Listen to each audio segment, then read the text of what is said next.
స్త్రీలు కూడా అణకువయు స్వస్థబుద్ధియు గలవారే, స్త్రీలు కూడా విరిగిపోవాలి. నేను ఎలిజబెత్ చిన్నమ్మ గురించి చెప్పాను, నేను లైవ్లో చెప్పాను. నేను మొదట నాకు యేసు ప్రభువుని నన్ను ప్రభు దర్శించినప్పుడు, ఈరోజు వచ్చిందో లేదో ఆమె వస్తుంది, కొంచెం మధ్య హెల్త్ బాగుంటుంది ఆమెకి, సరే ఆమె కోసం ప్రేయర్ చేయండి. అదిగో బాగుంటల్లా, ఆమె కోసం ప్రేయర్ చేయండి. ఆమె సేవకురాలు కాదు, నేను ఒక చిన్న వ్యాపారం చేసుకుంటున్న పొజిషన్లో ఆమె ఇంటికి పోయినప్పుడు ఆమె చూపించిన ప్రేమ, ఆప్యాయత, అనురాగం ఒక అమ్మలాగా. ఆమె ఒక విశ్వాసి, ఓ చర్చికి వెళ్ళే విశ్వాసి, నేను అన్యుణ్ణి. కానీ ఎంతమంది గృహాలకు వెళ్ళి నేను పాలు పోస్తాను, కానీ ఎవరు నన్ను అంత ప్రేమించరు. కనీసం నీళ్లు తాగుతావా అంటూ ఇక్కడికి వస్తే కూర్చోబెట్టమ్మా, అన్న వచ్చాడ్రా, అన్నకి టిఫిన్ వేసి అమ్మా అంటది.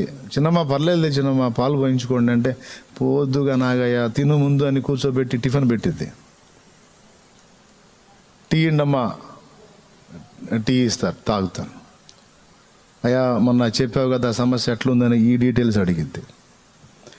ఈలోపు అమ్మాయి వాళ్ళు వస్తారు, చెల్లెళ్ళు పాలు పోయించుకుంటారు.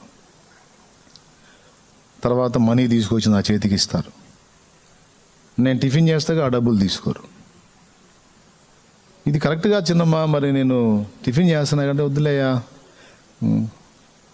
అప్పుల్లో ఉన్నావుగా పర్లేదులే. వాళ్ళే సంపన్నంగా ఉన్నట్టు, వాళ్ళు మామూలు దరిద్రంలో లేవు, చాలా కష్టాల్లో ఉన్నారు అప్పుడు. అట్లా ఉండి కూడా నా కడుపు చూసి ఆహారం పెట్టి, చాయ్ ఇచ్చి, పలకరించి, పరామర్శించి, ప్రార్థన చేస్తున్నాయా నీకోసం అంటే, ఆహా ప్రార్థన చేస్తే నాకేందంటా అనుకుంటా. నేను ప్రార్థన అంటే నాకు నచ్చదు, యేసుప్రభు అంటే నచ్చదు.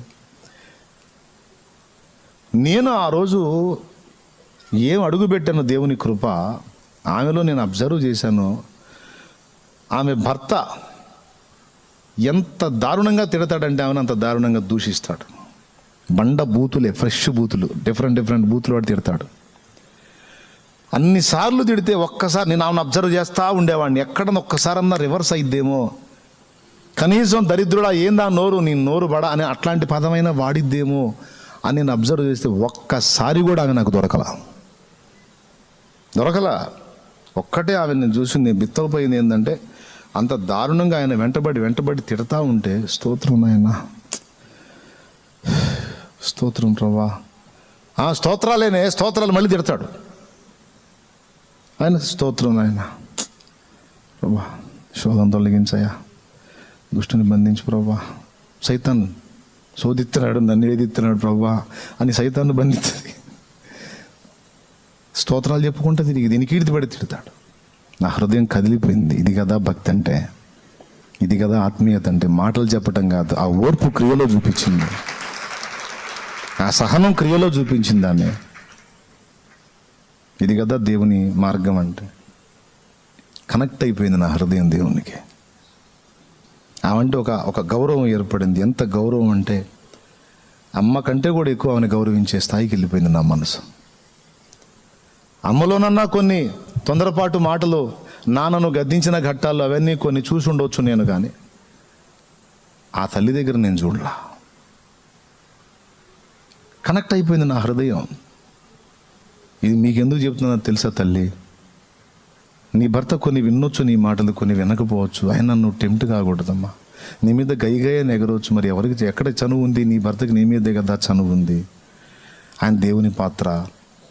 కొన్నిసార్లు ఇతరులు చేసిన ఇబ్బందికరమైన విషయాలకు తట్టుకోలేక వచ్చి బాధైనా నీకు చెప్పుకుంటాడు, కోపమైనా నీ మీద చూపించుకుంటాడు, తన విసుగైనా నీ మీదే చూపిస్తాడు. నువ్వే అర్థం చేసుకోవాలి. ఆయనకుండే ప్రెజర్ ఆయనకుంది. ఆయన దేవుని మనిషి. పోనీలేబా అంటే అన్నాడు, భార్యనేగా.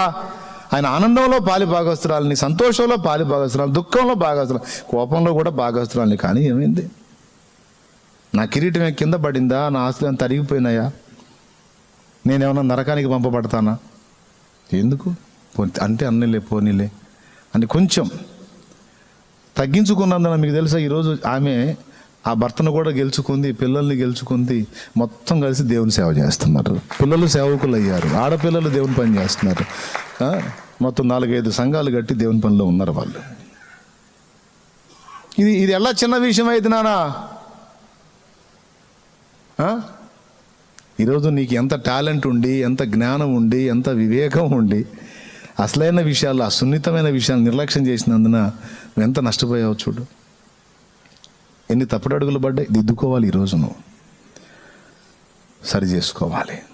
ఇందాక ఒక మాట అన్నాను, కుటుంబాన్ని జాగ్రత్తగా కానీ మనం బ్యాలెన్స్ చేయకపోతే దేవుడు మనల్ని పక్కన పెట్టే ఛాన్స్ ఉంది అన్నాను నేను. దానికి కారణాలు చెప్తాను. ఏలీ మైండ్ ఎలాంటిదంటే, ఏలీ మనకు తెలిసి హన్నాను దీవించాడు. హన్నాకు ఏ దీవెన అయితే ఇచ్చాడు ఆ దీవెన ప్రకారం నిజంగా సమూయేలు పుట్టాడు అని ఏలీని మనం ఉన్నతంగా చూస్తాం. కానీ ఏలీని దేవుడు అంగీకరించలేదు. ఎందుకో చెప్తా. ఏలీ యాజకుడుగా ఉన్నాడు, వాస్తవంగా యెహోవా వాక్కు ప్రత్యక్షం అవ్వాలి. కానీ ఏలీ దినములలో యెహోవా వాక్కు ప్రత్యక్షమగుట అరుదు అనుంది.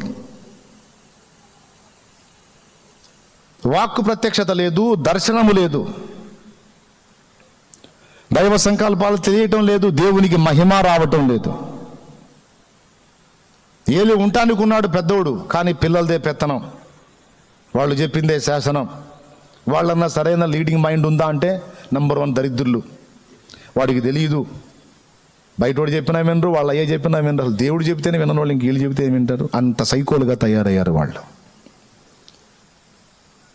ఏలీలో ఉన్నటువంటి లోపాలు కొన్ని మీకు అందిస్తాను, గుర్తుపెట్టుకోండి. అవి మనలో ఉండకుండా జాగ్రత్త పడాలి దైవ జనాంగం. అందులో మొట్టమొదటిది కుటుంబమును నిర్లక్ష్యము చేయుట అనేది ఒకటి. నంబర్ 1లో రాసుకోండి. ఏలీ టైంలో ఏవేవి జరగలేదో దేవుని సంబంధమైనవి అవన్నీ ఏలీ పోయిన తర్వాత సమూయేలు టైంలో జరిగినాయి. అవన్నీ చెప్తా. ఫ్యామిలీని నెగ్లెక్ట్ చేశాడండి. భార్య బిడ్డలు బ్యాలెన్స్ తప్పారు. బాధ్యత ఎవరిది? మాట వినకపోతే నేనేం చేయమంటావు? పోనీ అనుకుంటే ఎట్టు కుదిరిద్ది? నువ్వు చేయాల్సినవి ఉంటాయి కొన్ని, నువ్వు బ్యాలెన్స్ చేసుకోవాల్సినవి ఉన్నాయి. దేన్ని బట్టి వాళ్ళు తేడా పడ్డారో ఆ విషయంలో నువ్వు దిద్దుకొని నువ్వు క్రమపరచబడి మళ్ళా దారిలోకి వస్తే ఆటోమేటిక్గా వాళ్ళు కూడా లైన్లోకి వస్తారు. సో ఇక్కడ ఏలీ కుటుంబాన్ని నిర్లక్ష్యం చేయటమే కాదు, ఏలీ దగ్గర ఉన్న రెండవ విషయం ఏంటంటే, దేవుడు తన వాక్కుని ఇవ్వకపోతే, దేవుడు తన దర్శనాన్ని ఇవ్వకపోతే, తన ప్రత్యక్షతను ఇవ్వకపోతే దాన్ని గూర్చిన దుఃఖము ఏలీకి లేదు. దేవా నాతో ఎందుకు మాట్లాడట్లేదు? నా ముందు తరాల్లో ఉన్న భక్తులతో మాట్లాడే వాళ్ళని వాడుకున్నావు, నా విషయంలో ఎందుకని ప్రభువా మౌనం అయిపోయావు నాయనా? నీ ప్రత్యక్షత ఏది? నీ దర్శనం ఏది? వాక్ ప్రత్యక్షత ఏది? నీ వాక్కు తీసుకొని కదా ప్రజలకు చెప్పాలి నా పరిచర్యము, యాజక పరిచర్య ఏది నాయనా? నీ ప్రసన్నత ఏది? ప్రత్యక్షత ఏది అనే దాహము, ఆర్తి లేదు. రాజీ పడిపోయిన జీవితంలో తను ఉన్నాడు. నడుస్తోంది. అట్లా నడిచిపోతా ఉందిలే బ్రతుకు పోని అనుకున్నాడు. నిర్లక్ష్య ధోరణి, పర్వాలేదులే అనుకునే టైపు, రాజీ పడిపోయే టైపు, ఇదంతా ఏలీలో కనపడింది నాకు. ఎందుకంటే లేఖనం అన్నది 2-3 చోట్ల మెన్షన్ చేశాడు. ఏలీ మంద దృష్టి గలవాడయ్యాడు అని ఉంటా. చదువు సమూయేలు గ్రంథం దగ్గరికి పద. సమూయేలు మొదటి గ్రంథము 2వ అధ్యాయము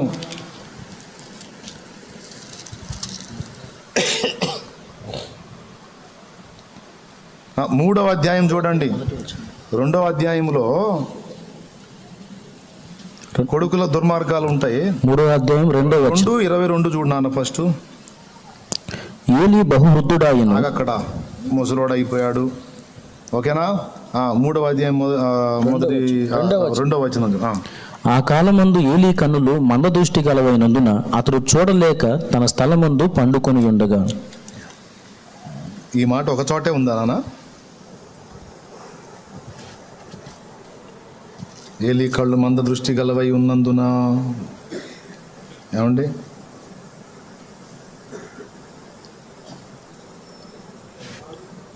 నాలుగవ అధ్యాయములో ఏమండి చదువు నాన్న. 15వ వచనం చదువు నాన్న. ఏలీ 98 ఏండ్ల వాడై ఉండెను, అతనికి దృష్టి మందగిలినందున అతని కండ్లు కానరాకుండెను. దృష్టి మందగిలిందని ఈ 2 చోట్లే కదా, ఇంకో చోట కూడా ఉంటుంది.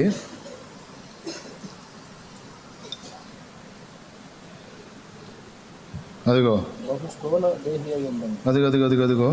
33వ వచనం చదువు నాన్న. 2:33 చదువు నాన్న. నా బలిపీఠం వద్ద నెవరూ నుండకుండా నేనందరినీ నశింపజేయక విడుచువాడును గనుక అది నీ కన్నులు క్షీణించుటకును నీవు దుఃఖము చేత క్షయమగుటకును సాధనమగును. నీ ఆ మాట చూడండి. నీ సంతానం వారు వయఃకాలమందు మరణమగును. యవన ప్రాయంలోనే నీ పిల్లలు చచ్చిపోతారన్నాడండి దేవుడు ఏలీతో. ఎందుకో తెలుసా? ఏలీ దగ్గర ఉండకూడని జబ్బు ఒకటి ఉంది, దరిద్రపు జబ్బు. అదేందో తెలుసా? ఏముందిలే అబ్బాయి ఏనండి, ఏముందిలే, ఇది ఉంది ఆయన దగ్గర. పిల్లలు చెడిపోతున్నారు, అయ్యా ఇట్లా చేస్తున్నారు, ఏముందిలే, ఇక నా మాట వింటారా, పెద్దోడిని అయిపోయానుగా. అయ్యా దైవ ప్రత్యక్షత లేదా, ఏముందిలే. ప్రార్థన చేసుకుంటున్నామని గదిలిచ్చాడు. ఆయనకు సమీపంలో ఉండి ప్రార్థన చేసుకుంటుంటే దృష్టి ఈయనకు మందం కలిగింది, ఆమె మందు తాగింది అనుకుంటున్నాడు. ఎదుటి వాళ్ళని అపార్థం చేసుకునే మనస్సు ఎంత స్పష్టంగా తెలుసంటే, దేవుడు తనకు తన పిల్లలకు శత్రువుగా ఉన్నాడన్న సంగతి చాలా క్లియర్గా తెలుసు ఏలీకి. అందుకే ఏం చెప్పాడు దేవుడు, నీకు చెప్పకపోతే నీకు కూడా అదే గతి పట్టింది సమూయేలు అన్నాడు. వద్దులే నాకెందుకని చెప్పాడు.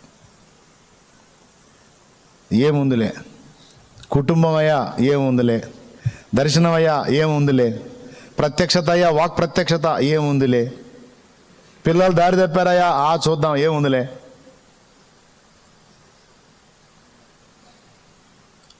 ఆఖరికి దేవుడు తనతో మాట్లాడట్లేదంటే కూడా ఏముందిలే. అరే నువ్వు యాజకుడు అయి ఉండి, నువ్వు జనానికి చెప్పాల్సినోడు అయి ఉండి, వేరే దైవజనుడు ఒకడు వచ్చి నీకు చెప్పాడు ఏం జరగబోతుందో, పిల్లోడు వచ్చి నీకు చెప్పాల్సి వచ్చింది ఏం జరగబోతుందో. అంటే ఎక్కడో ఉన్న దైవజనుడితో దేవుడు మాట్లాడుతున్నాడు, నీ దగ్గర ఉన్న ఒక చిన్న పిల్లోడితో మాట్లాడుతున్నాడు కానీ నీతో మాట్లాడలేదంటే గుండె బాదుకొని ఏడవద్దా? ముసలోడు అయితే కళ్ళు మందం అయిపోతే గుండె కూడా మందం అయిపోయిందా? అయ్యో దేవా, పసిబిడ్డతో మాట్లాడావు, నాతో ఎందుకు మాట్లాడట్లేదు తండ్రి?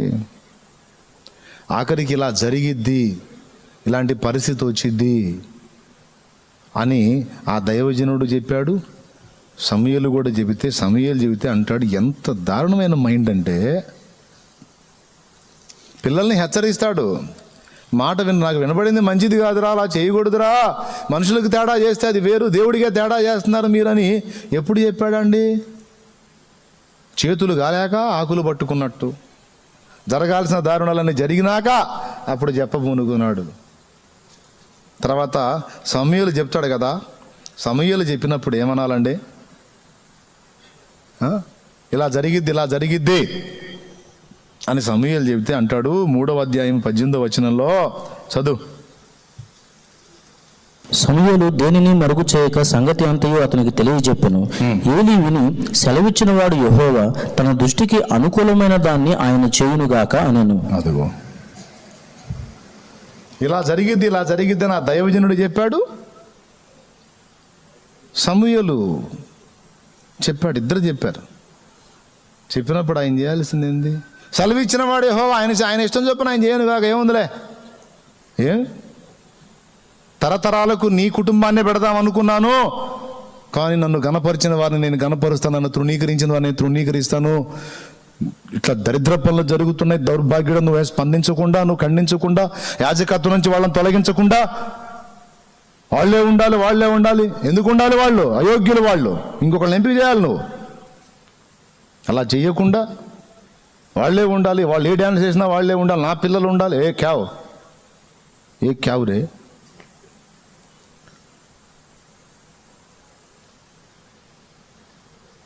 గనుక ఇలాంటి ఐదు పరిస్థితి అని దేవుడు రివర్స్ అయ్యి ఆయనతో మాట్లాడలేదు, దైవజనులతో మాట్లాడి సమూయేలుతో మాట్లాడి పంపిస్తే దేవనాలనైనా దేవుని దగ్గరికి వెళ్ళి, ఇప్పుడు నిన్నే ఉంచుదాం అనుకున్నాను, నిర్ణయం మార్చుకున్నాను, ఉంచను, నీ కుటుంబంలో పిల్లల్ని కూడా ఉంచను నేను అని ఇంత కోపంగా మాట్లాడాడే.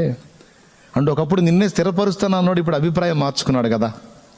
అలాగే నేను ఉగ్రత కుమ్మరిస్తాను అన్నోడు కూడా పాదాలు పట్టుకుంటే అభిప్రాయం మార్చుకుంటాడు కదా. మార్చుకుంటాడా, మార్చుకోడా? అలా ఎన్నిసార్లు మార్చుకోవాలా దేవుడు? మార్చుకున్నాడా లేదా? మోషే మొరపెట్టినప్పుడు ఇశ్రాయేలుని నాశనం చేయడానికి బయలుదేరి మొరపెట్టి తాగాడా? అహరోను దూపమేసి తాగాడా? దావీదు మీదకి ఉగ్రత వచ్చినప్పుడు సమూలు నాశనం చేయకుండా ఆగాడా? తన అభిప్రాయాలు కొన్నిసార్లు అనుకున్నవి మార్చుకున్నాడు దేవుడు తన భక్తుల ప్రార్థన విని. ఏలి, నువ్వు వయసు మళ్ళినోడివి, కళ్ళు కూడా కనపడినంత వృద్ధుడు అయిపోయావు నువ్వు. అయినప్పుడు మరి దేవుని పాదాలు పట్టుకుంటే అభిప్రాయం మార్చుకొని పిల్లలకు వచ్చే నాశనాన్ని తప్పిస్తాడు కదా. మళ్ళీ దర్శనము, వాక్కు, ప్రత్యక్షత ఇస్తాడు కదా. అంటే బ్యాలెన్స్ కావు, ఎదుటి వాళ్ళని అపార్థం చేసుకుంటావు, తొందరపడి మిస్అండర్స్టాండింగ్ చేసుకుంటూ ఉంటావు. కొంతమంది సైకాలజీ అండి దైవజనులదే. నీ రంధ్రాలన్నీ నీ దగ్గర పెట్టుకుంటావు, నీ లోపాలన్నీ నీ దగ్గర పెట్టుకుంటావు, నీ వంకర టెంకర్లన్నీ నీ దగ్గర పెట్టుకుంటావు. నిన్ను నువ్వు చూసుకో. ఆమె మంది వేసుకొని మూలుగుతుందంట. ఆమె మహాభక్తురాలు. ఆమెకున్న పట్టులో వీసుమంత కూడా నీ దగ్గర కనపడదు. మనం అనుకుంటాం ఆయన దీవిస్తే సమూయేలు పుట్టాడని. కాదు కాదు కాదు. ఆమె వచ్చి తిరిగి ఏలీ దగ్గరకు వచ్చి నా ప్రార్థనకు జవాబని చెప్పింది చూడు. 14వ వచనం నుంచి చదువు, లేకపోతే ఒక నిమిషం,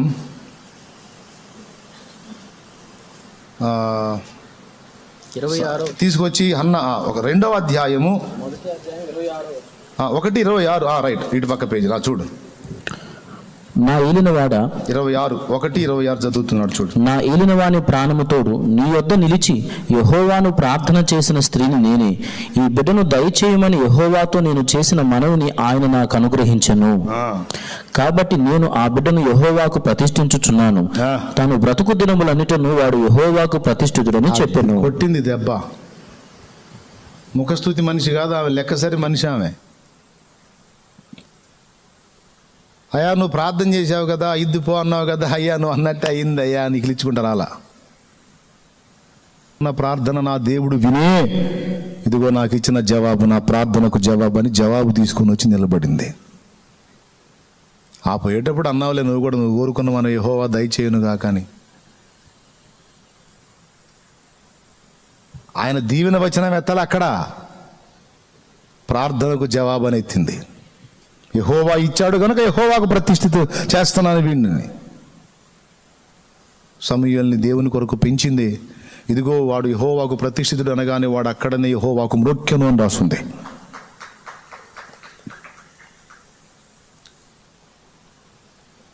ఏలీ వైఫల్యాలు, కుటుంబ పతనం, ఇశ్రాయేలు ప్రజలు తప్పుడు నడిపింపు, దేవుని వాక్కు ప్రత్యక్షత అందకపోవటం ఎంత దరిద్రం అండి.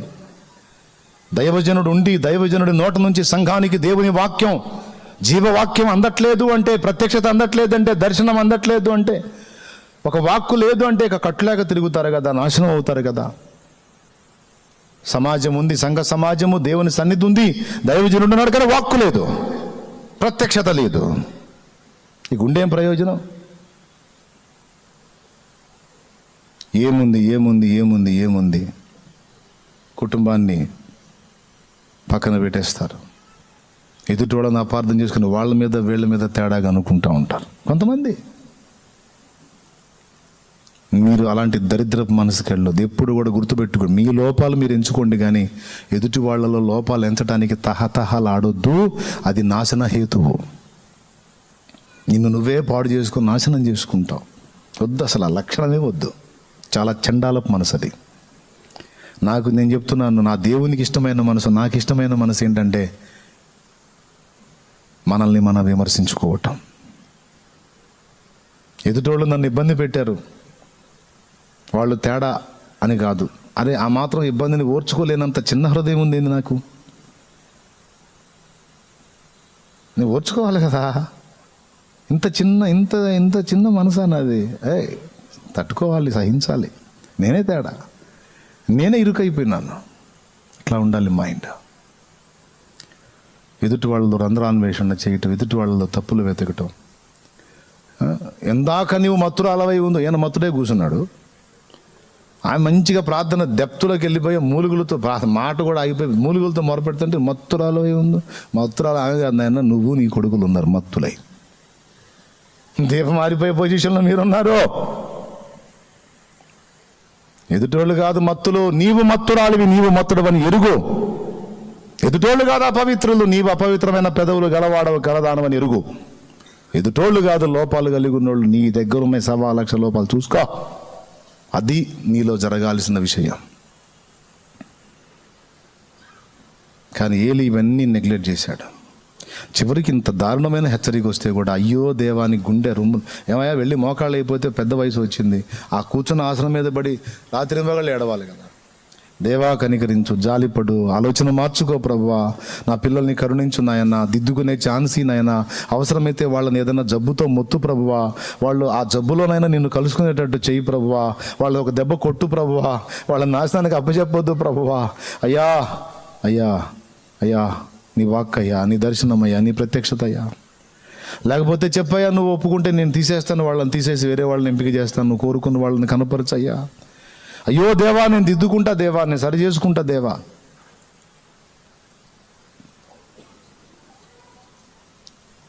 పిల్లల్ని క్రమంగా పెంచి నువ్వు అప్పచెప్పవా. పిల్లల్ని తప్పుడు దారిలో పెంచి తప్పుడు నడతలో ఉన్నవాళ్ళని నీవు తీసుకొచ్చి పట్టాభిషిక్తుల్ని చేస్తే తాజడ్డ కోతి వనమెల్లా జరచాను. అసలు ప్రజలే దేవుడిని అసహించుకునేటట్టు తయారయ్యారు వాళ్ళు. ఎందుకు నీవు బాధ్యతగా ఉండవు? చెప్పండి సంఘ నాయకులారా, నాయకురాండ్రారా, ఇవి మనం ఆలోచించదగ్గ విషయాలు కావా? చివరిగా ఒక్క మాట చూపించి ఇక ముగిస్తాను నేను. సంతోషంతో 2 చేతులు ఎత్తి స్తోత్రం చెప్పండి. గట్టిగా చెప్పాలి. ఇంకోసారి చెప్పండి.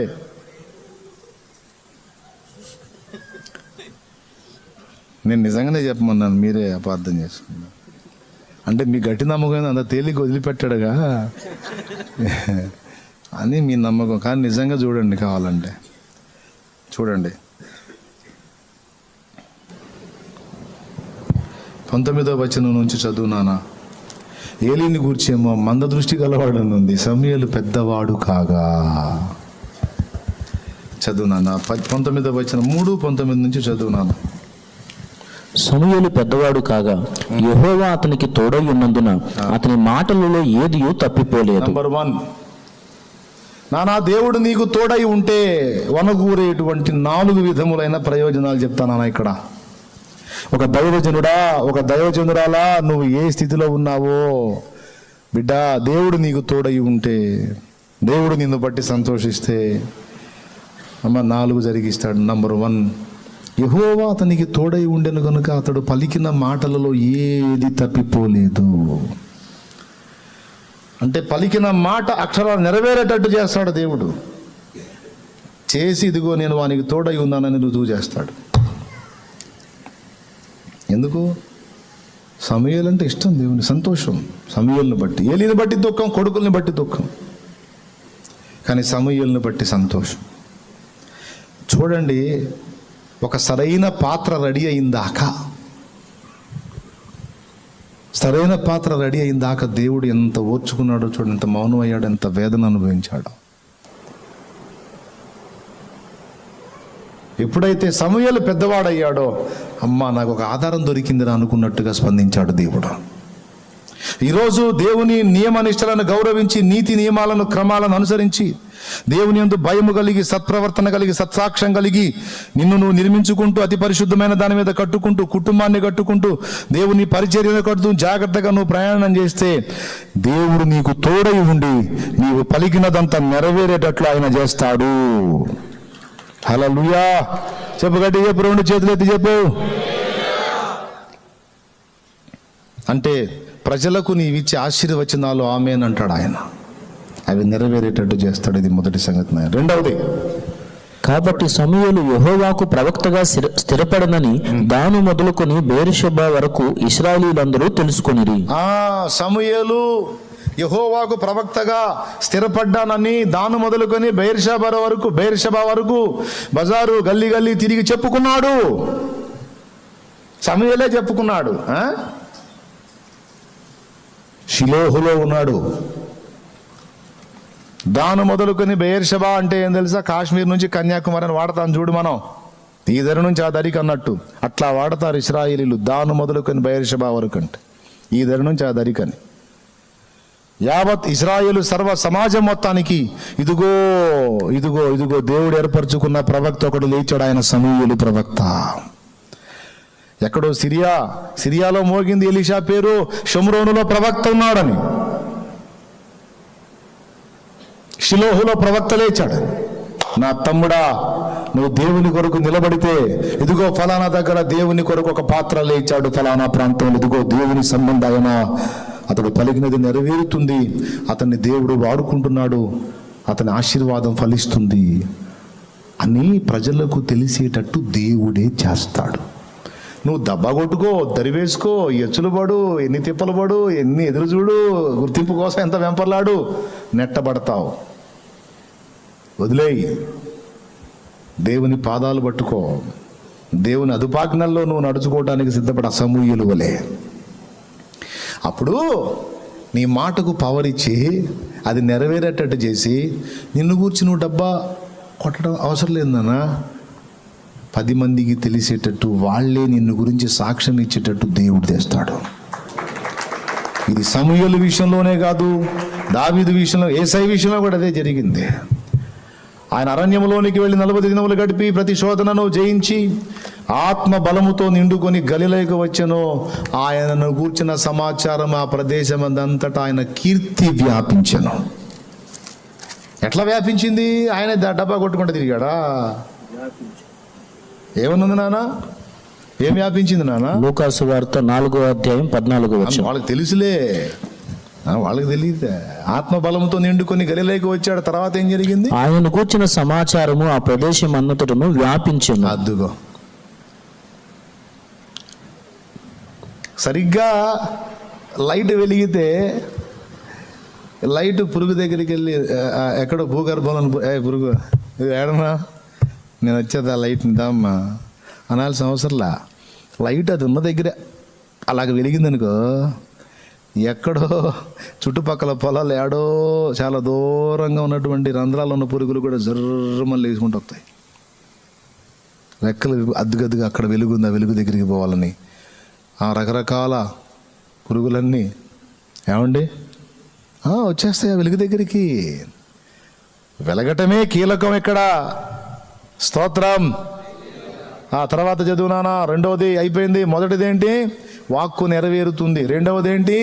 కీర్తి వ్యాపిస్తుంది. మనం దాను మొదలుకొని బెయేర్షెబా వరకు యెహోవా ప్రవక్త సమూయేలు అని వెళ్ళిపోయింది టాకింగ్. దేవుడే చేశాడు అలా ప్రజల్లోకి వెళ్ళేటట్టు. నేను చెప్తున్నా, నేను గొప్ప సేవకుడిని కావాలి, ప్రజలంతా నా గురించి అనుకోవాలనే మనసు ఎప్పుడూ కలిగి ఉండొద్దు. నా దేవుని అదుపాజ్ఞలో నేను నడుచుకోవాలి, కుటుంబాన్ని కట్టుకోవాలి, సంఘాన్ని దేవుని కృపలో కట్టాలి. నేను దేవుడు నన్ను మెచ్చుకుంటే చాలనుకునే దృష్టితో నువ్వు వెళ్ళు. ఇక నిన్ను గురించి ప్రజలు మాట్లాడుకునేటట్టు ఆయన చిత్తం అయితే అది ఆయన చూసుకుంటాడు. ఇప్పుడు నేను ఏడే ఉన్నా చిలకలూరిపేటలో, నేను ఎన్ని ప్రాంతాలు తిరిగా, దేవుడు చేసిన కార్యాలు ఏంది నీకు తెలుసు. ఇక నేను డబ్బా కొట్టాల్సిన అవసరం, ఆయన చేశాడు ఆ పని. నేనేదో మామూలుగానే పోయి ఇప్పుడు కూడా పోయి ఆ మట్టిలోనే కూర్చొని ప్రార్థన చేసుకుంటున్నాను నేను. దేవునికి స్తోత్రం. ఆ దుమ్ముదూడులోనే పడి ఆరంభం ఏమీ లేనప్పుడు ఎక్కడ బయట కూర్చొని ప్రార్థన చేస్తున్నాను, అక్కడే పడి ఆ దుమ్ములోనే కూర్చొని ప్రార్థన చేసుకుంటున్నాను. స్పెషల్ ఏం లేదు. అంటే జరిగిన కార్యము, వచ్చిన కీర్తి, ప్రశంస అంతా అది ఆయన ద్వారా జరిగిన కార్యము, ఆయనను బట్టి జరిగిన కార్యము. ఎందుకంటే అన్నిటికీ ఆది ఆయన కదా, అందుకు జరిగిందనమాట. నేను ఇదే బ్యాలెన్స్ చూసుకుంటే ఎక్కడన్నా నేను తేడా పడుతున్నానా, ఎక్కడన్నా గాడి తప్పుతున్నానా, ఎక్కడన్నా దేవుని క్రమశిక్షణను దాటిపోతున్నానా, అది జరగొద్దున్నాయన్న నన్ను నేనే పాయింట్అవుట్ చేసుకుంటా. ఇప్పుడు విమర్శ చేయాలంటే అదేం పెద్ద గొప్పతనం అయ్యిందండి. నేను నా చేత కాదు మరి ఎక్కడెక్కడైనా వెతికి వెతికి వెతికి చెప్పలేను. ఎదుటోళ్లలో రంధ్రాన్వేషణ చేయాలంటే, ఎదుటోళ్లలో తప్పులు వెతకాలంటే అదే పెద్ద గొప్ప పనితనం అయింది. చేయమంటే మామూలుగా చేయ, నేను కూడా చేస్తా, వెటకారాలు చేస్తా, రంధ్రాన్వేషణ చేస్తా. ఎందుకు ఆ చెత్త పని నాకు? దేవుడు మెచ్చేది అదే కాదు కదా. దేవుడు మెచ్చేది ఏంటంటే నన్ను నేను విమర్శించుకున్నప్పుడు, నన్ను నేను రంధ్రాన్వేషణ చేసుకున్నప్పుడు సంతోషపడతాడు. ఇదిరా ఉండాల్సిన మనసు అని. హల్లెలూయా, హల్లెలూయా. ఏంది ప్రభా వీళ్ళందరూ ఏంది ప్రభా ఎట్టున్నారు ఏంది ప్రభా, ఒకళ్ళన్నా మంచివాళ్ళు లేదేంది ప్రభా అన్నావు అనుకో, అవునా పెద్ద మనిషి, ఓహో ఇప్పుడు నువ్వు చెప్తుంటే అర్థమవుతుందిరా నాకు ఒక్కళ్ళు కూడా మంచివాళ్ళు లేరని. దరిద్రుడా, బైబిల్ చదువురా, బైబిల్ సరిగ్గా చదువురా. నీతిమంతుడు లేడు. అరే అన్నీ మచ్చలపడ్డ గొర్రెలు, అన్నీ మచ్చలపడ్డ కాయలు అని నేను చెప్పి గ్రంథంలో రాయించి పెడితే స్వచ్ఛమైన కాయ, స్వచ్ఛమైన ఏడ దొరికింది నీకు రే. ఎవడు నువ్వు ఎట్టు వెతుకుతున్నావు నువ్వు? నిద్రమోహం వాడా అసలు. అయినా అది నాకు అర్థం కాదు. ఉన్న కాయలన్నీ కుళ్ళిపోయిన కాయలే, నీతిమంతులే ఒక్కళ్ళని చెప్పాను. ఇప్పుడు నువ్వేం చేయాలరా? నేను చెప్పిన తర్వాత నువ్వు మచ్చలేని కాయ వెతుకుతావా? నేను చెప్పిన తర్వాత మచ్చలేని పండు వెతుకుతావా? మచ్చలేని పండు ఒక్కటే ఉందిరా, అది నేనే.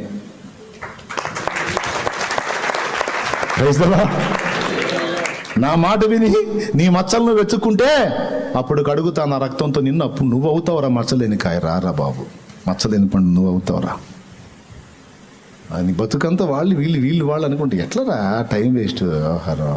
నాకేదో తెలియనట్టు కొత్తగా వచ్చి అందరు తేడాలేనయ్యా, అందరు తేడా. ఎవరు ఒక్కళ్ళు కూడా మంచివాళ్ళు లేరు ప్రభువా అంటే, అవునా కొంతమంది ఉన్నారు అనుకున్నాను రా నేను అంటాడా? ఏ భేదము లేదు.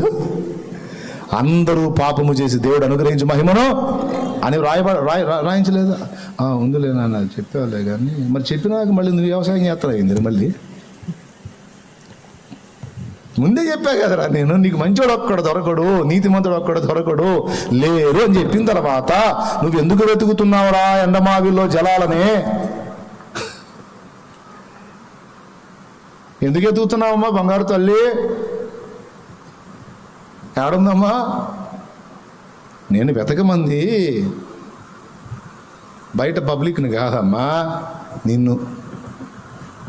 అర్థమైంది? అంతా చెడిపోయి ఉంది వ్యవహారం. అది నువ్వు కూడా కలిగి ఉన్నావు. కొంచెం నీకెళ్ళి చూసుకొని నీ అవతారం బురద నువ్వు ఎక్కడెక్కడ పూసుకున్నావు చూసుకుని నీకు అర్థమయ్యి నా దగ్గరికి వస్తే నా రక్తంతో కడిగి నిన్ను శుద్ధి చేస్తాదా.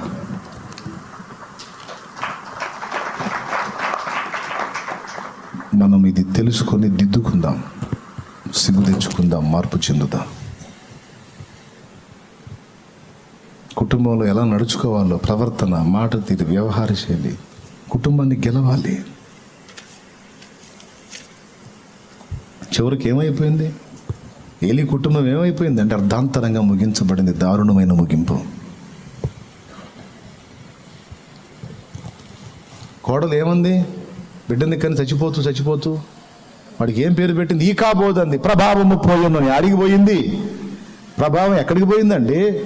పోదు ప్రభావం. ఎందుకంటే ప్రభావం పోకుండా దేవుని ప్రభావాన్ని పట్టి ఉంచగలిగిన వ్యక్తి ఒకడు లేచాడు. ఆయన పేరు సమూయేలు. హల్లెలూయా.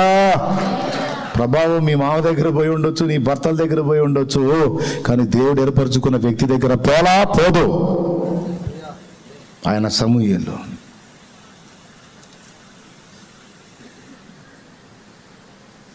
వాళ్ళ వరకు పోయినట్టే,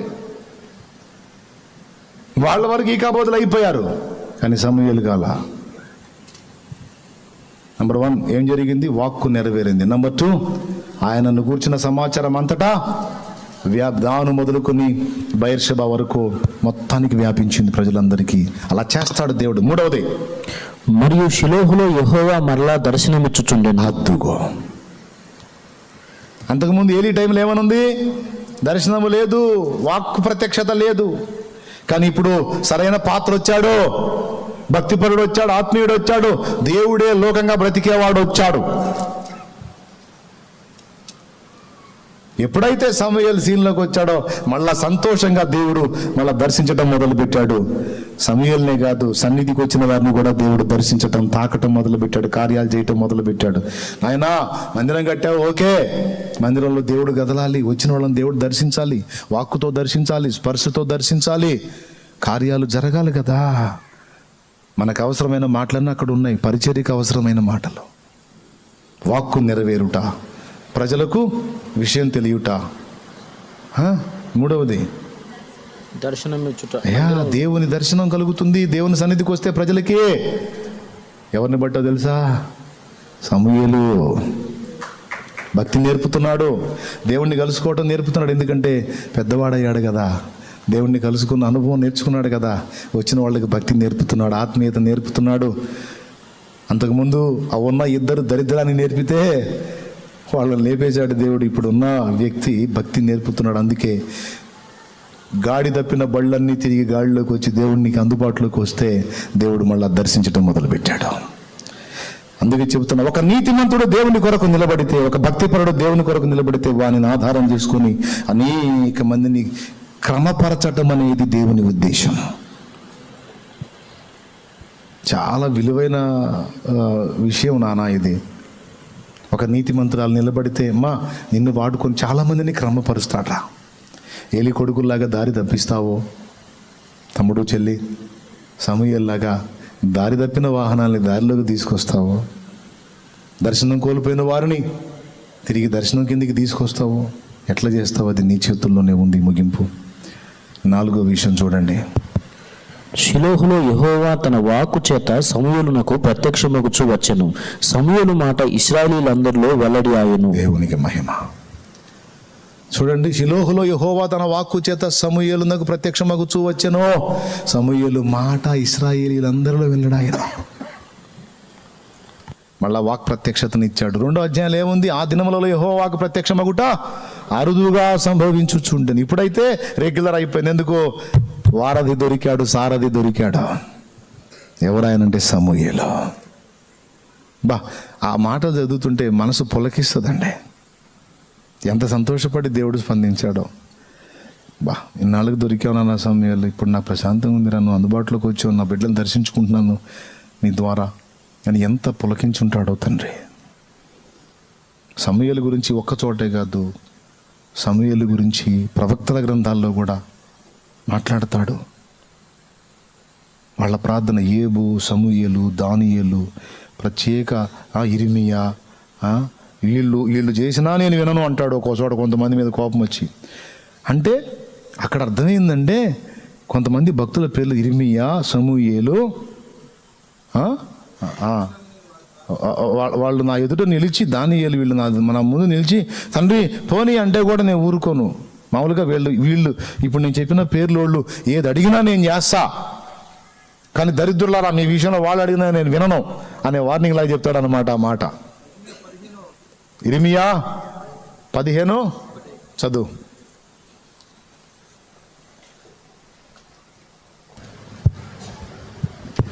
అప్పుడు యెహోవా నాకు ఇలాగూ సెలవిచ్చెను, మోషేయు సమూయేలును నా ఎదుట నిలవబడినను ఈ ప్రజలను అంగీకరించుటకు నాకు మనస్సుండదు. నా సన్నిధి నొందకుండా వారిని వెళ్ళగొట్టుము. చూడండి, మోషేయు సమూయేలు అంటే దాని అర్థం ఏంటో తెలుసా? సమూయేలు కూర్చుంటే ప్రార్థనలో ఏదైనా వింటాడు దేవుడు. అది మొహాట పెట్టేస్తున్నావు సమూయేలు, నువ్వు అయినా తప్పదయా, సరిపో అంటాడు. కీర్తనలో 99:6 కూడా చదువున్నాను. అప్పుడు అక్కడ నేను చెప్పిన కూడా ఉంటుంది. ఆయన యాజకులలో మోషే, అహరోను ఉండిరి. ఆయన నామమును బట్టి ప్రార్థన చేయు వారిలో సమూయేలు ఉండెను. అదొకటి. ఇంకో చోట యెహెజ్కేలు 14:14 కూడా రిఫరెన్స్ రాసుకున్నాను. ఇక్కడ కూడా సమూయేలు ప్రస్తావన వస్తుంది. సమూయేలుది కాదు అది, ఏబు. ఆ ముగ్గురు వచ్చారు. రైట్, పర్వాలేదు. నేను చెప్పిన అక్కడ ముగ్గురు ఉన్నారు. ఇక్కడ వచ్చేసి కీర్తనల్లో సమూయేలు ఉన్నాడు. ఇందాక చెప్పినటువంటి వచనంలో వచ్చేసి ఇర్మియా గ్రంథం 15:1 వచ్చేసి సమూయేలు, మోషే. అంటే ఒక్కటే, సమూయేలు కూర్చున్నాడంటే ఏదైనా సరే ఇంక దేవుడు నాకు ఇష్టం లేదు అంటానికి లేదు, సరే పో అంటాడు. బెండ్ అవ్వాల్సిందే దేవుడు, అంత ఇష్టం సమూయేలు అంటే.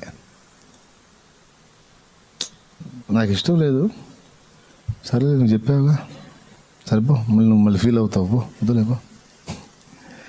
సౌలు తేడా పడితే ఈయన కూర్చొని ఏడుస్తా ఉంటే ఆ దరిద్రుడు దరిద్ర పనులు చేస్తున్నాడు. సరే నువ్వే ఆడవటమే, నాకు అర్థం కావట్లా. నువ్వు ఏడిస్తే నేను సంతోషంగా ఉంటానా? కాదయా, నువ్వు ఏడిస్తే నేను సంతోషంగా ఉంటానా? నువ్వు ఎందాక దుఃఖముఖుడువై ఉంటావు. లే, వాడు కాకపోతే వాడి తాత ఇంకొకళ్ళే, ఆ దరిద్రుడు చెడిపోతే ఇంక లేదైంది. నేను దావీదుని ఏర్పరచుకున్న యెషయా ఇంటికి పోయి ఆ యెషయా కొడుకులో ఒకడు ఏర్పరచుకున్నాను, ఆడి మీద నేను నూనె పోయి పోమని పంపించాడు. ఏడిసినా ఊరుకోలేడు. సమూయేలు దుఃఖపడితే ఊరుకోలేడు. సమూయేలు అడిగితే కాదనలేడు. సమూయేలుని పలకరించకుండా ఉండలేడు. సమూయేలుని దర్శించకుండా ఉండలేడు. బిడ్డలారా, ఆలోచించండి. సమూయేలు దొరక్కపోతే దేవుని పరిస్థితి ఏంది పాపం? ఏలీ కొడుకుల పరిస్థితులు ఇట్లా ఉన్నాయి కదా. ఇద్దరు దైవజనులే కదా, 2 దైవజనుల కుటుంబాలే కదా. ఒక్కసారి ఆలోచించండి. మనం ఎవరుమి? దేవుడు ఏర్పరచుకున్న దైవజనులమే కదా, దేవుని పాత్రలమే కదా. ఒక్కసారి పరిశీలించుకుందాం. కుటుంబాలను ఎట్లా కట్టుకుంటున్నాం? మనల్ని మనం ఎలా నిర్మించుకుంటున్నాం? మన క్యారెక్టర్ ఎలా డిజైన్ చేసుకుంటున్నాం? దేవుని విషయంలో మన కదలికలు ఏంటి? వ్యవహారం ఏంటి? ఒకసారి పరిశీలన చేద్దాం. రండి, మోకాళ్ళ మీదకి రండి. ముగిస్తున్నాను నేను. చూసారా, మాట మీద నిలబడ్డాను. 1:40 టైము ఎంతైంది నాన్న? 1:40. బా, ఇన్నాళ్ళకి మాట మీద నిలబడ్డాను. అసలు ఈ అంశం ఏమో కానీ ఈరోజు నువ్వు ముగించడం మాత్రం మాకు చాలా ఆనందంగా ఉందండి. ఇన్నాళ్ళకి గ్యాస్ రాకుండా అన్నం తింటున్నావు అనుకుంటున్నారా? రండి, మోకాళ్ళ మీదకి రండి. మోకాళ్ళ మీద అందరూ మోకాళ్ళ మీదకి ఉంటాం. ఆన్లైన్లో ఎవరైనా ఉంటే విడదారా, మీరు కూడా మోకాళ్ళ మీదకి రండి. దైవ సేవ చేసేవాళ్ళు, చేయాలనుకున్న వాళ్ళందరూ కూడా, సేవకుడు అనేవాడు ఎక్కడో పెద్ద వాటిలో చిన్న కుటుంబం నుంచి లెగుస్తాడండి. చిన్న కుటుంబంలో ఆ కుటుంబాన్ని కట్టడం మొదలుపెట్టి అక్కడి నుంచి. భార్యలారా, మీరు ఎక్కడ తప్పిపోతున్నారో చూడండి. భర్తలారా, మీరు ఎక్కడ బ్యాలెన్స్ మిస్ అవుతున్నారో చూడండి. ఒకరినొకరు నిందించుకుంటూ, ఒకరినొకరు దూషించుకుంటూ, ఒకరినొకరు వ్యతిరేకంగా ప్రవర్తించుకుంటూ మీరు ఏం కడతారు సంఘాన్ని? మీ కుటుంబమే కట్టుకోలేకపోయారు. నీ భర్త ఒక మాట అంటే నువ్వు పడలేవు చెల్లి. నువ్వు ఎట్లా మాదిరిగా ఉండగలవురా తల్లి? మందకి వేవేలకు తల్లి ఎట్లవుతావమ్మా నువ్వు? నీ భార్య ఒక మాట అంటే తట్టుకోలేవు. నీ భార్యను బ్యాలెన్స్ చేసుకోలేవు. ఎట్లా నాయనా? ఇట్లా సరి చేసుకున్నాయన్నా, సరి చేసుకు. ఈరోజు ఎవరెవరు ఎలాంటి అనుభవాలు ఇక్కడికి వచ్చారో దేవుడు సూటిగా మాట్లాడి చాలా కీలకమైన విషయం. దేవుడు నీ చేత గొప్ప పని చేపిస్తాడు. నేను అయితే ముందు చేయవలసినవి కొన్ని ఉన్నాయి. అందులో తను తాను కట్టుకున్నాడు, కుటుంబాన్ని కట్టాడు, తర్వాత ఓడ కట్టాడు. అబ్రహాం తను తాను కట్టుకున్నాడు, కుటుంబాన్ని కట్టాడు, తర్వాత ఆశీర్వదించబడిన జనాంగానికి, భూలోకంలోని వంశాలన్నిటి ఆశీర్వాదానికి మూల కారణమయ్యాడు. కుటుంబాన్ని కట్టుకోవటంలో విఫలమైపోయాడు. లోతు దెబ్బతిన్నాడు. కుటుంబాన్ని కట్టుకోవటంలో దెబ్బతిన్నాడు. ఏముందిలే అన్ని ఏముందిలే సీరియస్గా ఆలోచించాల్సిన విషయం, 2 కొట్టుకుని ఏడవాల్సిన విషయం, అయ్యో దేవాని మొత్తుకోవాల్సిన విషయాల్లో కూడా ఏముందిలే మాట సెలవిచ్చినాడు యెహోవా, ఆయన మాట చొప్పున జరుగును గాక. అబ్బా, చూస్తానికి ఎట్టుందంటే అన్నట్టు దేవుడి చిత్తమే జరగాలన్నట్టుగా ఉంది. కానీ ఎంత బుద్ధిహీనత! అయ్యో దేవా, పసివాడి చేత నాతో ఈ మాటలు మాట్లాడిస్తున్నా. అయ్యో దేవా, నేను ఎందుకు బతకాలి ప్రభువా? నా పిల్లలు అలాగైతే నా బ్రతికెందుకు ప్రభువా? అయ్యో దేవా అని గోజాడినట్లయితే, మూలిగినట్లయితే, మొత్తుకున్నట్లయితే, కన్నీరు విడిచినట్లయితే, అన్నా గోజాడినట్టయితే, హృదయమంతటిని కుమ్మరించి ఏలి దుఃఖపడినట్లయితే, ఖచ్చితంగా ఆ పరిస్థితులు మారి ఉండేవేమో అనుకుంటాను నేను. ఈరోజు నీ పరిస్థితులు మార్చబడితే నాన్న, మార్చబడతాయి. సరి చూసుకో, పరిశీలించుకో, ప్రార్థన చేయి. తండ్రి, నాతో మాట్లాడిన ప్రతి మాటకై వందనాలు దేవా. నాతో మాట్లాడావు నాయన, బిడ్డలతో మాట్లాడావు నాయన. నీవు తోడై ఉంటే ఏమేమి కార్యాలు చేస్తావో మాట్లాడావు నాయన. మాట నెరవేరుస్తావు నాయన. మా గురించి మేము చెప్పుకోవాల్సిన అవసరం లేదు నాయన. జనము చెప్పుకునేటట్టు నువ్వే చేస్తావు నాయన. పేరు కోసం, గుర్తింపుల కోసం వెంపలాడాల్సిన అవసరం మాకు లేదయ్యా. మేము క్రమంగా నీ ముందు నడుచుకుంటే ఆ సంగతి నువ్వు చూసుకుంటావు. అయినా మాకెందుకు ప్రభా ఈ కీర్తికాంక్ష? అయ్యా, మాకు ఈ కీర్తి కండూతి వద్దు నాయన, మాకు ఇది వద్దు ప్రభువా. నీ నామం కీర్తించబడితే చాలు నాయన. కానీ నువ్వు ఆగవు. ఏ కొంచెం నచ్చిన సమూయేలుని కనపరిచినట్టు, క్రీస్తుని కనపరిచినట్టు, పౌలుని కనపరిచినట్టు, కేఫాని కనపరిచినట్టు, అన్యుడైన శతాధిపతి కూడా మంచి మాట పలికితే అతన్ని కూడా హైలైట్ చేసి మాట్లాడిన దేవుడు నీవు. నాయనా, నీ మంచితనం అదయ్యా, నీ ప్రేమ అది, నీ దయ తండ్రి. నేనైతే ఆశించను ప్రభువా, నేనైతే ఆశించనయ్యా, నాకు కీర్తికాంక్ష లేదయ్యా. ఒకవేళ నన్ను ప్రజలకు పరిచయం చేయాలి, నా ద్వారా ప్రజలకు మేలుందంటే అది నీ దయయా, నీ చిత్తం. కానీ దర్శనం ఉండాలి ప్రభువా.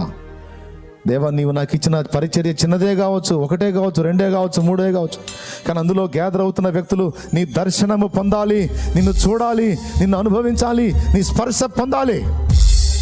పెద్ద పెద్ద మందిరాలు కట్టంగానే సరికాదు, అందులో నీ సన్నిధి ఉండాలి, నీ సన్నిధి ఉండాలి, నీ సన్నిధి ఉండాలి. వచ్చిన వాళ్ళకి నీ సహవాసం ఉండాలి, నీ ప్రత్యక్షత ఉండాలి, నీ ప్రసన్నత దొరకాలి నాయన. అలాగా అలాగా అలాగా అలాగా కృపని నాయన, కృపని నాయన, కృపని నాయన. వచ్చిన వాళ్ళకి నీ వాక్ అందాలి, వాక్ ప్రత్యక్షత అందాలి ప్రభువా. కృపని తండ్రి, కృపని తండ్రి, కృపని తండ్రి. నేను నడిపిస్తున్న సహవాసంలో, నా ద్వారా నీవు నడిపిస్తున్న సంఘములో నా ప్రభా ఈ 4 జరగాలి, ఈ 4 జరగాలి, ఈ 4 జరగాలి ప్రభువా.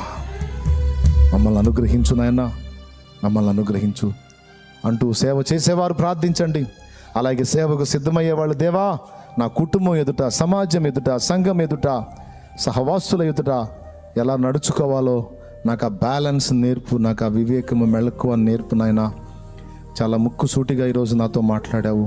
నువ్వు సంఘాన్ని కట్టాలనుకుంటున్నావు కదా, సేవ చేయాలనుకుంటున్నావు కదా, అట్లయితే ముందు నీ కుటుంబంలో నువ్వు నీ వారిని గెలిచినట్లు విరిగిపోతావా, తగ్గించుకుంటావా, ఓర్చుకుంటావా, సహించగలుగుతావా, నీ మార్పును చూపించగలవా?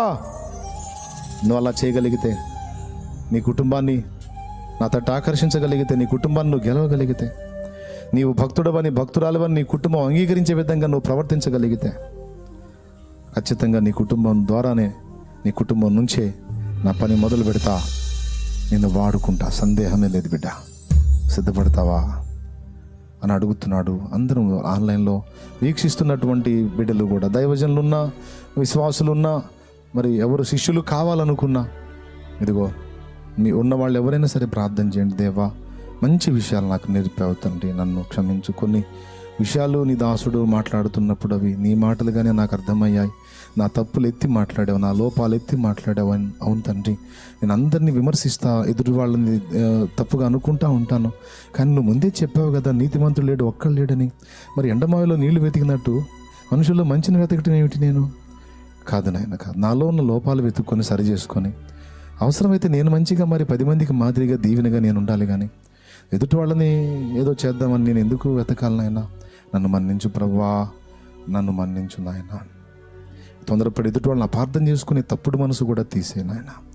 తొందరపడి ఎదుటి వాళ్ళని మిస్అండర్స్టాండింగ్ చేసుకునే ఆ పనికిమాలిన మనసు కూడా మాకు తొలగించు ప్రభువా. ఎదుటి వాళ్ళని అర్థం చేసుకునే విశాలమైన మనసు మాకు దయచే. పోనీలే అనుకునే మనసు దయచే, తగ్గించుకునే మనసు దయచే. మా బిడ్డలందరినీ నీవే క్రమపరిచి కట్టమని యేసు నామములో ప్రార్థించి పొంది ఉన్నాం తండ్రి.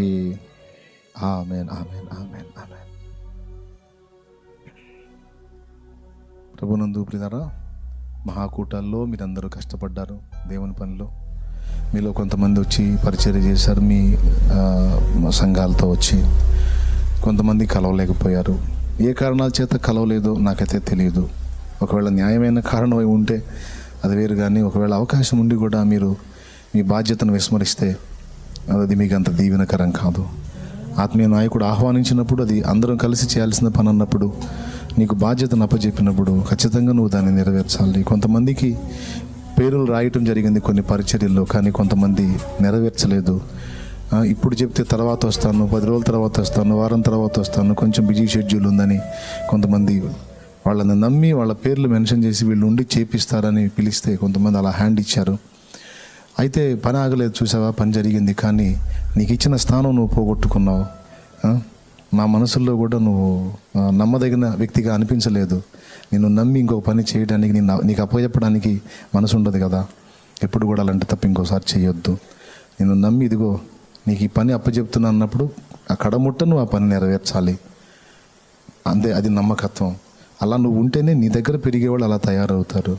నీకు ఇచ్చిన పనిలో నువ్వు నమ్మకంగా ఉండనప్పుడు నీ దగ్గర తయారయ్యే వాళ్ళు ఎట్లా తయారవుతారు? నీకంటే దరిద్రంగా తయారవుతారు. సరే చూసుకుందాం. కొంతమంది అయితే పాపం ఆరంభం నుంచి ముగింపు దాకా కష్టపడి అక్కడే ఉండి పడిగాపులు కాసి చాలా కష్టం చేశారు. అలా అందరూ కలిసి తలా చేసి కష్టపడ్డారు కాబట్టి నేను అంతా చేయగలిగాను. లేకపోతే ఎన్ని చేయాలి నేను? ఎన్ని పనులు ఉన్నాయి అక్కడ? ఎంత జాగ్రత్త, ఎంత బాధ్యత! లక్షలాది మంది గ్యాదర్ అయినటువంటి పని కదా. మళ్ళీ ఇంతమంది గ్యాదర్ అయ్యి మళ్ళీ వాక్యం నేను ఏమందిస్తానని నా వైపే అందరి దృష్టి ఉంటుంది. ఒక పక్క ఉపదేశాన్ని సిద్ధపరుస్తూ పాటల విషయంలోనూ, అలాగే వాళ్ళ ప్రయాణాల విషయంలోనూ, డిపార్ట్మెంటు, వాటర్ సౌకర్యం, ఫుడ్ వ్యవహారం, అక్కడ ఏది కూడా ఇబ్బంది కలగకుండా, నీళ్లు కలుషితం కాకుండా అన్ని జాగ్రత్త చూసుకుంటా, ఏదైనా ఇబ్బందులు తారసపడితే అవి చూసుకుంటా, అలాగే భోజనశాల దగ్గర సమస్యలు, అట్లాగా ఎన్నో చాలా పనులు ఉన్నాయి కదా. మహాకూటలు అన్నప్పుడు తండ్రి సన్నిధిలో నేను కూడా ఒక భాగం అని నీవు అనుకున్నప్పుడు పరిచారకులను తీసుకొని వచ్చి నీకు అప్పచెప్పిన పని నెరవేర్చాలి. అది చూసినప్పుడు బిడ్డలు నేర్చుకుంటారు. తర్వాత నువ్వు నీ దగ్గర కూటాలు ఏర్పాటు చేసినప్పుడు నీ పిల్లలు సహకారులు అవుతారు. నువ్వు అవకాశం ఇచ్చి నిన్ను ఇక్కడ చేయమని ఛాన్స్ ఇచ్చినప్పుడు నువ్వు దాన్ని నిర్లక్ష్యం చేస్తే మరి నీ పిల్లలు ఎలా నేర్చుకుంటారు? వాళ్ళని తెచ్చుకొని చూపించుకోవటం అలవాటు చేసుకోలేదే నువ్వు, నీకే ఇంట్రెస్ట్ లేదే, ఎట్లా తయారవుతారు? నేను చేశాను అట్లా. చిన్న పరిచర్య మొదలుపెట్టి పరిచర్య చేసుకుంటానే ఆత్మీయ బిడ్డలను వెంటేసుకొని కూటాలు జరిగే స్థలాలకు తీసుకెళ్ళి అక్కడ చూపించి ఇది అని చెప్పని అట్లా అలవాటు చేశాను నేను, తెలుసా. అలాగే కూటాలు జరుగుతున్నప్పుడు కూడా మన కుటుంబం అంతా కలుద్దాం, సంఘాలన్నీ కలుద్దాం అన్నప్పుడు కొంతమంది కలిశారు, కొంతమంది మిస్ అయ్యారు. అన్నీ తెలుసు నాకు. ఇంతమందిలో శాలేమన్నా నన్ను గుర్తిస్తాడా, పట్టించుకుంటాడా? మొత్తం నాకు నోట్స్ ఉంటుంది. మరే పిచ్చోడు అనుకున్నారు ఇక్కడ ఉండి. ఒక పెద్ద పని జరిగిస్తూ ఉన్నప్పుడు దేని లెక్కలు దానికి ఉంటే దేని వాళ్ళు దానికి ఉంటారు, మర్చిపోవద్దు. అందరిని అబ్జర్వ్ చేస్తాను నేను. కాబట్టి మన కుటుంబం తండ్రి సన్నిధి అనేది సంఘం కాదు, ఒక కుటుంబం, దేవుని కుటుంబం. అర్థమైందా? కుటుంబాన్నే కట్టాలనుకున్నా కానీ ఏదో సంఘం అని అనుకోలేదు. కాబట్టి నేను అందులో కుటుంబ సభ్యుడిని, నా ఫ్యామిలీ అనుకున్న వాళ్ళందరూ కూడా కలుస్తారని ప్రకటించాను. కొంతమంది కలిశారు, కొంతమంది మిస్ అయినట్టున్నారు. కారణాలు ఏవో నాకు తెలియదు. ఒకవేళ అవకాశం ఉండి మిస్ అయితే సరి చేసుకోండి నాన్న. బిడ్డలను అలవాటు చేసుకోండి, అలాంటి ప్రదేశాలకు తీసుకొచ్చి వాళ్ళని దేవునితో గడిపేటట్టు అలవాటు చేసుకోండి. ఇలాంటివి మనం కూడా ఏర్పాటు చేయాలి. మీరు బలపడాలి, మీరు లైన్లోకి రావాలి. ఇంతగా చేయకపోయినా చిన్నగా మనం మొదలుపెట్టి చిన్నగా ఇలాంటి ఉద్యమాన్ని చూద్దాం మన దగ్గర కూడా అని అంత హైదరాబాద్ నుంచి సాల్మన్ అన్న తన ఆత్మీయ బిడ్డలతో కలిసి వచ్చి ఆయన ఏం చెప్తున్నాడు, రండి చూడండి, నేర్చుకొని వెళదామని ఆయన నాకు ఉపదేశం చేసిన ఆయన తగ్గించుకొని వచ్చి ఆయన 4 దినాలు గడిపి పాపం ఆదివారం రోజుకి పాపం వెళ్ళాల్సి వచ్చి శనివారం మధ్యాహ్నానికి బాధపడతా దుఃఖంతో వెళ్ళాడు. వెళ్ళక తప్పట్లేదు నాన్న, నాకు నేను వదిలిపెట్టి వెళ్ళడానికి మనసు లేదని పట్టుకొని కన్నీరు పెట్టుకొని వెళ్ళాడు ఆయన. రేపు ఆదివారం ఆరాధన ఉంది కదా నాన్న, నేను వెళ్ళాల్సి వచ్చిందని వెళ్ళాడన్న. అలాంటి అంత అనుభవం కలిగినటువంటి ఆత్మీయ నాయకుడు ఆయన. పాపం ఆయన కూడా బిడ్డలను తీసుకొచ్చి చూపించుకొని, తన పిల్లల్ని, తన కన్న బిడ్డలను తీసుకొచ్చి చూపించుకొని, చూడండి నాన్న మనం చేయాలి దేవుని కొరకు, మీరు కూడా తయారు కావాలి నాన్న అని పిల్లల్ని ఎంకరేజ్ చేసి, మరి మీరు నేర్పుకోవద్దా బిడ్డలకి, కుటుంబానికి నేర్పుకోవద్దా? వాళ్ళకి లక్ష్యాలు ఇవ్వద్దా? పెద్ద లక్ష్యాలు వాళ్ళకి ఇవ్వద్దా?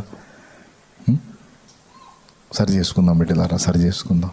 అశ్రద్ధ చేయొద్దు. మిమ్మల్ని నమ్మి ఒక పెద్ద పనికి నేను దిగినప్పుడు హ్యాండ్ ఇస్తే ఆ వెయిట్ నా మీద పడిద్ది కదా, పడనీయొద్దు కదా. ఆత్మీయ నాయకుడికి ఆ వెయిట్ పడనీయొద్దు కదా. అన్న చేయాల్సింది అన్న చేయాలి. మేమైతే ప్రార్థించుటేందును ప్రకటించుటేందును ఎడతెగక యుందుము, ఇవన్నీ మీరు ఏర్పరచుకున్న వారు చేస్తారని అన్నాడు కదా అపోస్తలుల కార్యము 6లో. కాబట్టి దయచేసి ఇంకోసారి అలా ఇప్పుడు నిర్లక్ష్యం చేయొద్దు.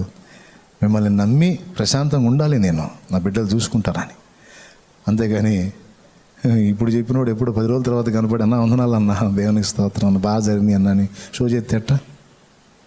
బాగా జరిగినాయి సరే, బాగా చేసావా నువ్వు? నేనంటే కుదరలేదు నిన్న. తప్పు. నటన వద్దు, జెన్యూన్గా ఉందాం, యథార్థంగా ఉందాం, సరి చేసుకుందాం. Okay right. కూటమి అయిపోయింది. Final blessing. మన తండ్రి అయిన దేవుని ప్రేమ అయిన ప్రియ కుమారుడు మనందరి ప్రాణప్రియుడైన యేసయ్య శాశ్వత నిత్య కృప పరిశుద్ధాత్మతోడి మనోహర దివ్య సహవాసం సమాధానం సమకూడిన మనకు సకల పరిశుద్ధులకు సార్వత్రిక సంఘమంతటికి సదాతోడి మనందరం నిత్యత్వంలో చేర్పర్యంతం మనం నడిపించును గాక. ఆమేన్. ప్రవేశ రక్తమునకు జయం, ప్రవేశ రక్తమునకు జయం, ప్రవేశ నామన సంపూర్ణ విజయం కలుగును గాక.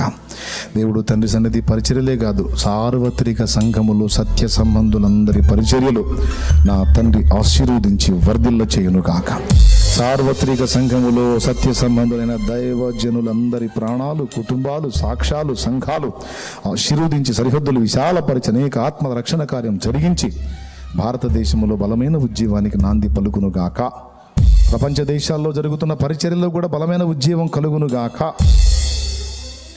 అన్ని దేశాలలో దేవుని పిల్లలు ఉన్నారు గనక ప్రపంచం అంతటి మీద జరుగుతున్న పరిస్థితులు, యుద్ధాలు, పరిణామాలు ఇవి దేవుని పిల్లలను బట్టైనా, దేవా నీ బిడ్డల్ని బట్టైనా సరే వారందరినీ నువ్వు శాంతపరచుదువు గాక. ఆమేన్. హల్లెలూయా, హల్లెలూయా, హల్లెలూయా. బిడ్డలారా, దైవజనులారా, మొత్తం మీద సరే కలవలేకపోయిన వాళ్ళు ఏ విధంగా చేతనైనా ఏదైనా సమస్యలను బట్టి మిస్ అయి ఉండొచ్చు. వచ్చిన వాళ్ళందరిని బట్టి వందనాలు. మరి 14 మంది దైవజనులు మళ్ళీ మీతో కలిసి చేర్చబడ్డారు, ప్రతిష్ఠితులు అయ్యారు 14 మంది దైవజనులు. అలాగే ఎప్పుడు ఇచ్చే హెచ్చరికలు మళ్ళీ మీకు గుర్తు చేస్తాను. పురుషులతో స్త్రీలు జాగ్రత్త, సేవకురాళ్ళు పురుషులతో హద్దుల్లో మాట్లాడండి అమ్మా, వాళ్ళతో చనువుగా మాట్లాడకండి. దైవజనుడు ఇంట లేనప్పుడు సంఘానికి చెందిన వ్యక్తులైనా సరే పురుషుల్ని ఇంటికి రానియకూడదు. బయట ఉంచి అన్న దైవజనుడు లేడన్నా అన్న వచ్చినప్పుడు మీరు వద్దురుగానని చెప్పి తప్పదు. ఎందుకంటే పరిస్థితులు చూసుకుని కొంచెం ఆడపిల్లలు పురుషుల విషయంలో మెలకువగా ఉండండి, జాగ్రత్తగా ఉండండి, హద్దుల్లో ఉండండి. అలాగే కొంతమంది పొగిడి మాట్లాడుతూ వస్తారు, సిస్టర్ మీరు అసలు నిజంగా అలా ఇలానే ఇవన్నీ వద్దన్నా, ఏదన్నా ఉంటే దేవుని మయంపరచు, నన్ను పొగడొద్దన్నా, నాదేం లేదు దేవుని కృప అని ఎదురు తగలండి అంతే.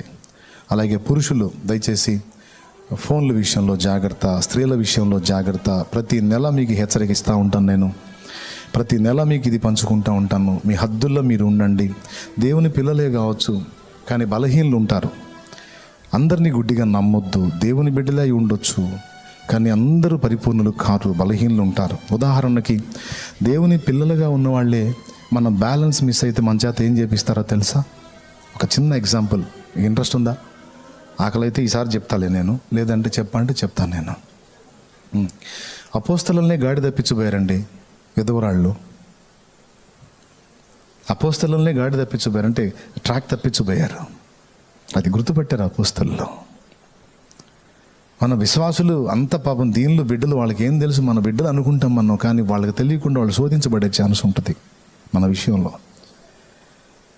ఎందుకు గొడవలు పెట్టుకున్నారు సంఘంలో? శిష్యుల సంఖ్య విస్తరిస్తున్న చేత. అపోస్తల కార్యం 6లో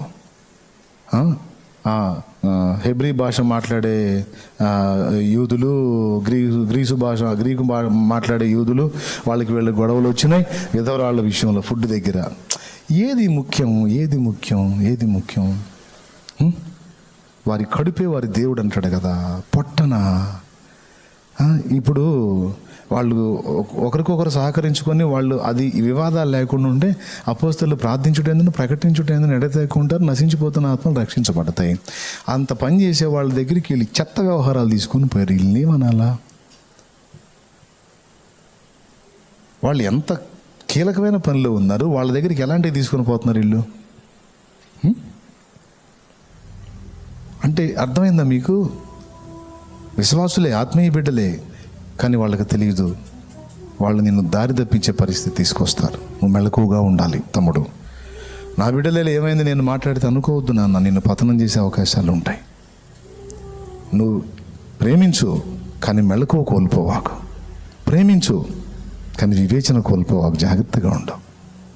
నమ్మి గుడ్డిగా వెళితే చేయని నేరాలు ఎన్నో పడతాయి. నిప్పు లేనిది పొగ రాదు అంటది సామెత లోకంలో, కానీ నిప్పు లేకుండా కూడా పొగ వస్తుంది. యోసేపు తప్పు చేశాడా? కానీ చేయలే. కానీ ఆమె చెప్పిన మాట ఎంత నమ్మశక్యంగా అయిపోయిందండి. చివరికి ఏం జరిగిందో మీకు తెలుసు. జైలు పాలయ్యాడు కదా పాపం యోసేపు. అయితే దేవునికి స్తోత్రం, తర్వాత ఆయన్ని దేవుడి సింహాసనం మీద కూర్చోబెట్టాడు. నిప్పు లేకుండా కూడా పొగలు వస్తాయి. అందుకే మీకు ముందే చెప్తున్నాను, నిప్పు లేకుండానే పొగ వచ్చింది నాయన, నిప్పు ఉంటే ఇంకా డేంజర్ కదా. అందుకని తావిపోద్దని చెప్తున్నాను. తప్పించబోయారా లేదా అపోస్తలుల్ని గొడవలు వేసుకొని? అవునా? అంతెందుకండి, విశ్వాసులు ఎంత పనులు అంటే వినాలి ఈ ఒక్క మాట కూడా. మనం బ్యాలెన్స్ మిస్ అయితే ఎంత జఫాలం అవుతాం అంటే చెప్తున్నాను మీకు. ఇది బాగా అద్భుతంగా ఉంటుంది మీకు.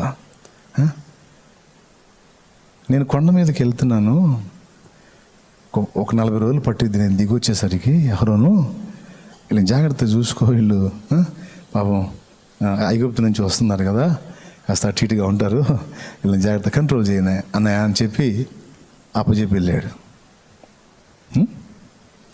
ఇశ్రాయేలీలు అంటే విశ్వాసులు ఎంత పనోళ్ళు అంటే కాపరి చేత విగ్రహం చేపించారు వాళ్ళు. ఎవరి చేత? అసలు నాకు ఇప్పటికీ అర్థం కాని విషయం ఏంటంటే ఆయన చేయటం ఏంది దూడనే? ఆయన ఏమన్నా ఇంతకుముందు బొమ్మలు చేసే పని ఏమైనా చేశాడా ఏందని డౌట్ నాకు. ఆయన చేయటం ఏంది? ఎందుకు చెప్పనా? నువ్వు మోసే తర్వాత మా నాయకుడివి, ఎవడు పడితే వాడు చేసేది కాదు అది, మా ముందు నడిచే దేవత, దాన్ని నాయకుడే చేయాలి. చేస్తావా సస్తావా అంటే సరే మీ సొమ్ము అంతది, మీ బంగారం అంతది అండి తీసుకొచ్చి పోసి బాగా చూసి ఉన్నాడు కానీ కూడా ఐగుప్తులో ఆ షేపు, ఆ దూడ ఆకారం చేసి తగలబడి సాగుంటారని చెప్పి అప్పచెప్పాడు. నాయకుడు దూడం చేసి ఇయటమేంది?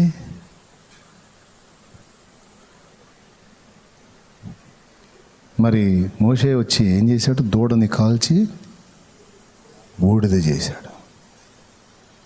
ఒకడేమో దూడని కాల్చి బూడిద చేస్తే ఒకడేమో దూడని చేసి ఇచ్చాడు. వాళ్ళకి ఇద్దరు నాయకులే.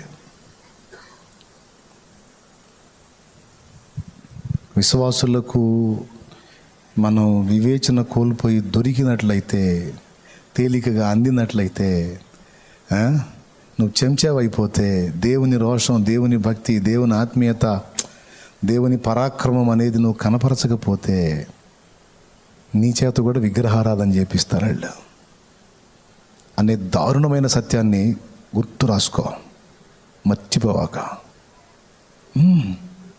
అయ్యగారు మనటి చేద్దామండి, అయ్యగారు మనటి అటు చేద్దాం. మీకు తెలుసా చర్చి ఓపెనింగ్ డ్యాన్స్ పార్టీ పెట్టారు? Dance party